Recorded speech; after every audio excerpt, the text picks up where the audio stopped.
On avait quand même pas mal de simulations en fait. En première année, on a eu un workshop. On arrivait pendant une semaine et on était en compétition avec les autres. On avait créé des groupes, tu ne travaillais pas avec les gens avec lesquels tu avais l'habitude de travailler. Ça restait quand même toujours assez équilibré par rapport aux compétences. Ça, c'était la première fois qu'on était vraiment dans un sujet pur et dur de gestion de projet, de réponse à un cahier des charges. Il fallait vraiment prendre le jeu de rôle.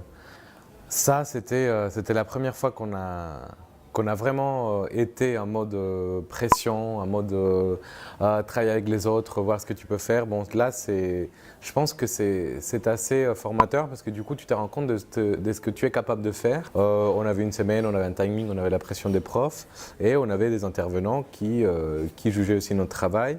Pendant la deuxième année, on avait quand même beaucoup disons, c'est comme si on avait plein de mini-workshops comme ça. On avait le projet tutoré où pareil, on prenait un cas, disons, dans la vraie vie, qu'on étudiait et qu'on répondait. On sent quand même une certaine satisfaction d'avoir des responsabilités professionnelles par rapport au projet qu'on fait.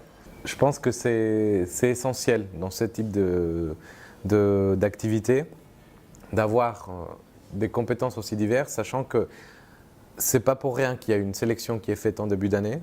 C'est aussi le but de créer une promo où tu as vraiment de toutes les couleurs. Tu as celui qui est purement administratif et qui est vraiment organisé. Tu as d'un autre côté celui qui est créatif et qui part dans tous les sens.